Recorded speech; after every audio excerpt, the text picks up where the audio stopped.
ప్రపంచం మొత్తం ఉత్తరాంధ్ర వైపు చూస్తోందని కేంద్ర పౌర విమానయాన శాఖ మంత్రి కింజరాపు రామ్మోహన్ నాయుడు అన్నారు. భోగాపురం విమానాశ్రయం ఉత్తరాంధ్రకు సింహద్వారంగా మారిందని, ఎర్ర బస్సులు కాదు ఏరు బస్సులు తిరిగే ప్రాంతంగా ఈ నెల ఎదిగిందని పేర్కొన్నారు. ఈ విమానాశ్రయం ద్వారా యువతకు విస్తృత ఉద్యోగ అవకాశాలు లభిస్తాయని, ఉత్తరాంధ్ర అభివృద్ధికి ఇది కొత్త అధ్యాయానికి నాంది పలుకుతోందని ఆయన అన్నారు. కోట్లాది మంది దేశ ప్రజల తాలూకా ఆశయాలకు ప్రతీక, దేశ సమగ్రత కోసం, దేశ భద్రత కోసం, దేశ భవిష్యత్తు కోసం ప్రతిగా నిలిచినటువంటి ప్రధాన సేవకుడు, మనమందరం కూడా అభిమానించే నాయకుడు, మనమే కాదు ప్రపంచం గర్వించదగ్గ నాయకుడు దేశ ప్రధానమంత్రి నరేంద్ర మోదీ గారు. అలాగే విజనరీ నాయకుడు, నవ్యాంధ్రప్రదేశ్ నిర్మాత మన ప్రియతమ ముఖ్యమంత్రి వర్యులు నారా చంద్రబాబు నాయుడు గారు. అలానే మన ఉప ముఖ్యమంత్రి వర్యులు, ఆయనకి పదవులతో పని లేదు, జనం కోసం నిత్యం జీవించేటటువంటి జనసేనాని పవన్ కళ్యాణ్ గారు, రాష్ట్ర గవర్నర్ గారు అబ్దుల్ నజీర్ గారు, అలాగే వేదికలు అలంకరించినటువంటి కేంద్ర మంత్రులు, అలాగే మన తెలుగు యువతకి ఒక ఆదర్శప్రాయమైనటువంటి నాయకత్వంతో ముందుకు నడిపిస్తున్నటువంటి సోదరులు నారా లోకేష్ అన్న గారికి, ఎంపీ కలిశెట్టి అప్పలనాయుడు గారికి, ఎమ్మెల్యే మాధవమ్మ గారికి, అలాగే ఇక్కడికి విచ్చేసినటువంటి ఎంతోమంది జనప్రతినిధులకి, ఇక్కడికి విచ్చేసినటువంటి నా ఉత్తరాంధ్ర సోదర సోదరిమల్ల అందరికీ కూడా నా హృదయపూర్వకమైనటువంటి నమస్కారాలు తెలియజేసుకుంటున్నాను. ఒక 12 సంవత్సరాలైతే ఒక పుష్కరం అంటాం, 100 సంవత్సరాలైతే శతాబ్దం అంటాం. అలాంటిది యుగానికి ఒక్కసారి వచ్చేటటువంటి కార్యక్రమం అల్లూరి సీతారామరాజు విమానాశ్రయం ప్రారంభోత్సవ కార్యక్రమం అని గర్వంగా ఈ ఉత్తరాంధ్ర బిడ్డగా, మీతో పాటు ఇక్కడ పుట్టినటువంటి వ్యక్తిగా, కింజరాపు ఎర్రన్నాయుడు గారి తాలూకా బిడ్డగా ఈరోజు గర్వంగా ఉందని కూడా ఈ సందర్భంగా తెలియజేసుకుంటున్నాను. ఉత్తరాంధ్ర అంటే ప్రతి ఒక్కరు కూడా ప్రపంచం వైపు చూసేవాళ్ళు. మనకి పని కావాలన్నా, మనకి ఏ అవకాశం కావాలన్నా, మనకి పొట్ట గడవాలన్నా, ఏ కార్యక్రమం చేయాలన్నా సరే ఉత్తరాంధ్ర అంతా కూడా ప్రపంచం వైపు చూసేది. కానీ ఈరోజు మన భోగాపురం ఎయిర్పోర్ట్ చూసిన తర్వాత ప్రపంచం ఉత్తరాంధ్ర వైపు చూస్తుందన్నది గర్వంగా మనందరం కూడా తెలియజేసుకోవాలి. అవకాశాల నిధిగా భోగాపురం విమానాశ్రయం మన ప్రధానమంత్రి గారి చేతుల మీదుగా ఈరోజు ప్రారంభోత్సవం కానుంది. అలాంటి విమానాశ్రయం ఒక 77,000 చదరపు అడుగులతో తయారవుతున్నటువంటి విమానాశ్రయం సుమారు 60 లక్షల కెపాసిటీతో తయారవుతుంది. ఎంఆర్ఓ కానీ ఎంతోమంది యువకులకి ఉద్యోగాలు ఇచ్చే అవకాశం ఇక్కడ కలగబోతుంది. ఎడ్యూసిటీ ద్వారా రేపు భవిష్యత్తులో ప్రపంచంలో ఉన్నటువంటి ఏవియేషన్ వర్క్ ఫోర్స్కి ట్రైనింగ్ మన ఉత్తరాంధ్రలో, మన భోగాపురంలో జరగబోతుందనడానికి కూడా నేను ఎంతో గర్వపడుతున్నానని తెలియజేస్తున్నాను. అటువంటి ఉత్తరాంధ్ర ప్రాంతంలో ఈరోజు ఈ భోగాపురం ఎయిర్పోర్టు మన అందరికీ కూడా సింహద్వారంలా ఉందని తెలియజేస్తున్నాను. ఇచ్చాపురం నుంచి పాతపట్నం, పాలకొండ, శ్రీకాకుళం, అలాగే బొబ్బిలి, పార్వతీపురం, విజయనగరం, అరకు, అనకాపల్లి, విశాఖపట్నం, ఈ ఉత్తరాంధ్రలో ఏ ప్రాంతం తీసుకున్నా సరే అందరికీ కూడా సమాన దూరంలో ఉన్నటువంటి ఈ భోగాపురం విమానాశ్రయం మనందరికీ కూడా సింహద్వారంలాగా పనిచేయబోతుందని తెలియజేస్తున్నాను.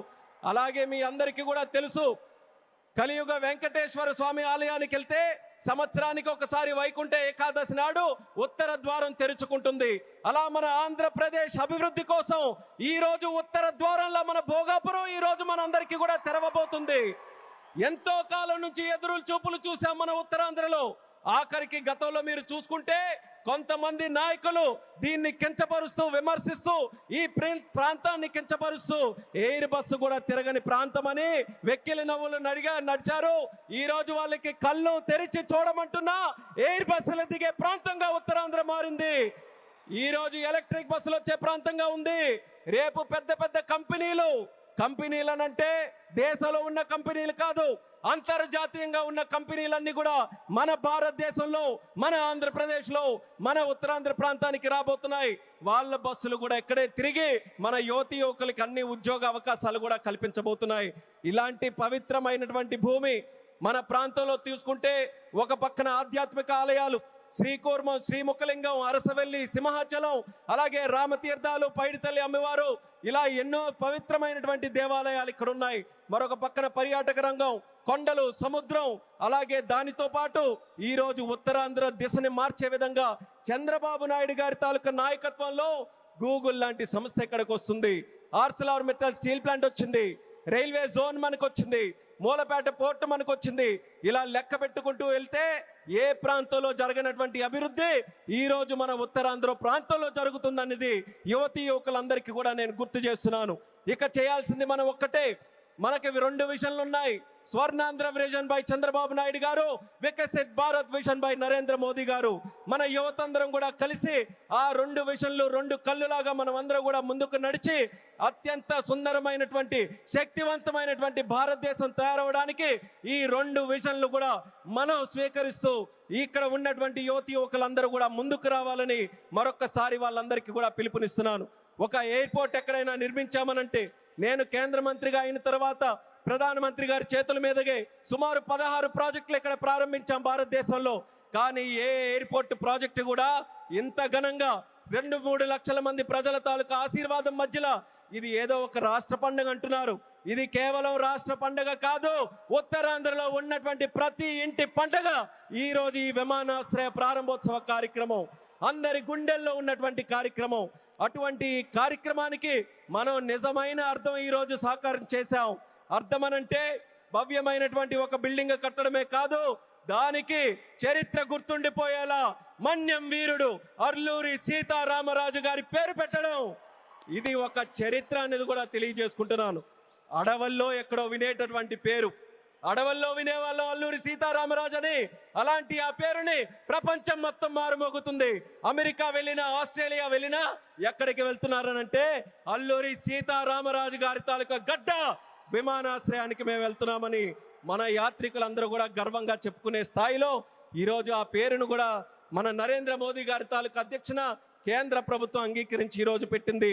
ఇంత ఫోకస్ మన ఉత్తరాంధ్రలో పెట్టిన తర్వాత మీ అందరికీ కూడా ఒక్కటే తెలియజేస్తున్నాను, ఇంకా మనం ఎక్కడ కూడా ఆగకుండా ఉత్తరాంధ్రకి కళలకి రెక్కలు వచ్చే విధంగా మనం అందరం కూడా ముందుకు వచ్చి ఈ అవకాశాలన్నీ ఎవరి కోసం? ఇవి రాజకీయ అవకాశాలు కాదు, ప్రజల కోసం, యువత కోసం పెట్టినటువంటి అవకాశాలు. ఆ అవకాశాలని మనం అందిపుచ్చుకొని ప్రపంచంలో ఏ ఏ ప్రాంతాల గురించి మనం మాట్లాడతాం, ఇది ఎలా డెవలప్ అయింది, అది అలా డెవలప్ అయిందని బాధ్యత మనం తీసుకుందాం. నాయకులుగా వాళ్ళ తాలూకా నిర్ణయాలను మనకి చెప్పారు, వాళ్ళ మాట నిలబెట్టుకున్నారు, అభివృద్ధి ఎక్కడికి తీసుకొని వచ్చారు. ఇక పని చేయాల్సింది మనం ఆత్మవిశ్వాసంతో ముందుకు వెళ్ళి ఈ రోజు వచ్చినటువంటి అవకాశాలని సద్వినియోగం చేసుకొని ఉత్తరాంధ్రని ఉత్తమాంధ్రగా తయారు చేద్దామని ఇక్కడ ఉన్నటువంటి యువతి యువకులందరికీ కూడా పిలుపునిస్తున్నాను. అలాగే మన आदरणीय माननीय प्रधानमंत्री जी, आपको फिर से मैं भोगापुरम और उत्तरांध्र प्रांत को क्षेत्र को स्वागत करता हूं। मैं इतना इमोशनल हूं आज क्योंकि मैं भी इसी प्रांत से आता हूं। काफी समय से हम सुनते आ रहे, मेरे बचपन से सुनते आ रहे, यहाँ कोई किसी के लिए अवसर नहीं है। उत्तरांध्र से लोग बाहर जाते रहते हैं काम के लिए, पर आपने वादा निभाया। आपके मार्गदर्शन में, हमारे चंद्रबाबू जी के मार्गदर्शन में यहाँ पे जो इम्पॉसिबल लगता था वो आज पॉसिबल करके दिखाया। एक गेटवे जैसा विमानाश्रय आज हमने बनाया, हवाई अड्डा बनाया, और उसके साथ ही गूगल जैसे बड़े बड़े जो ग्लोबल इंस्टीट्यूशंस है वो सब भी आज विशाखापट्टनम हमारे उत्तरांध्र में आ रहे हैं। ये हमारे सब के लिए, हमारी जो ताकत है यहाँ युवाओं के लिए, ये बहुत बड़े सौभाग्य की बात है। आपने अपना वादा निभाया और मैं इस मंच से आपको वादा देता हूँ, हमारे उत्तरांध्र के युवा से वादा देता हूँ कि आपका जो विजन है विकसित भारत 2047 का विजन में उत्तरांध्र का हर युवा व्यक्ति आपके साथ खड़ा रहेगा, आपके साथ काम करेगा। एक सशक्त समृद्ध भारत बनाने के लिए आपके साथ हर कदम में यहाँ के सारे युवाएं आपके साथ चलने के लिए तैयार हैं। ये इस क्षेत्र का आपके साथ हमारा वादा है और ये वादा निभा कर रखेंगे। आपको, हमारे आदरणीय चंद्रबाबू नायडू जी को, मंच पर बैठे सभी को दिल से मैं स्वागत करता हूं, ధన్యవాద్ भी करता हूं। और आपके यहाँ వచ్చినటువంటి ప్రజలందరికీ కూడా మరొక్కసారి నా హృదయపూర్వకమైనటువంటి ధన్యవాదాలు తెలియజేసుకుంటూ ఇది ఒకే ఒక్క మాట చెప్పి నేను ముగిస్తాను. భోగాపురం ఎయిర్పోర్ట్ ఈరోజు మనందరికీ కూడా చాలా గర్వంగా ఉంది, కానీ చరిత్రలో ఎప్పుడు కూడా నిలిచిపోయి ఉండాలి, గుర్తు కూడా పెట్టుకోవాలి. ఈ భోగాపురం విత్తనం వేసింది ఒకే ఒక్క నాయకుడు, నారా చంద్రబాబు నాయుడు గారని మళ్ళీ మళ్ళీ గుర్తు చేస్తున్నాను.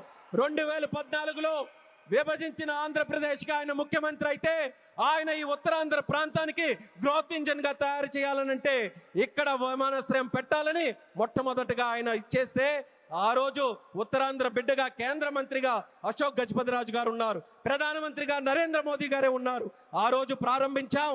మళ్ళీ యాదృచ్ఛికమో దైవ నిర్ణయమో ప్రజా సంకల్పమో మళ్ళీ చంద్రబాబు నాయుడు గారు ముఖ్యమంత్రిగా ఉన్నప్పుడు నరేంద్ర మోదీ గారి చేతుల మీదుగా ప్రధానమంత్రిగా ఉంటూ మళ్ళీ ఉత్తరాంధ్ర బిడ్డగా ఈ రామ్మోహన్ నాయుడు కేంద్ర మంత్రిగా ఉన్నప్పుడు ఇది జరిగిందనంటే ప్రజల తాలూకా విశ్వాసం ఈ కూటమి ప్రభుత్వం మీద ఎంత బలంగా ఉందో ఈ విమానాశ్రయం దానికి ప్రతీక అనేది మళ్ళీ తెలియజేసుకుంటూ ఈ అవకాశం కల్పించిన ప్రతి ఒక్కరికి మరొక్కసారి నా తండ్రి గారు మరి స్వర్గీయ కింజరాపు ఎర్రనాయుడు గారికి కూడా ఈ వేదిక ద్వారా నమస్కరించుకుంటూ పెద్దలందరికీ కూడా నా తాలూకా ధన్యవాదాలు తెలియజేస్తూ ఇంత చక్కనైనటువంటి కార్యక్రమం ఏర్పాటు చేయడానికి దింసా నృత్యం చేసినటువంటి వాళ్ళకి అందరికీ కూడా మరొకసారి నా హృదయపూర్వక ధన్యవాదాలు తెలియజేస్తూ సెలవు తీసుకుంటున్నాను.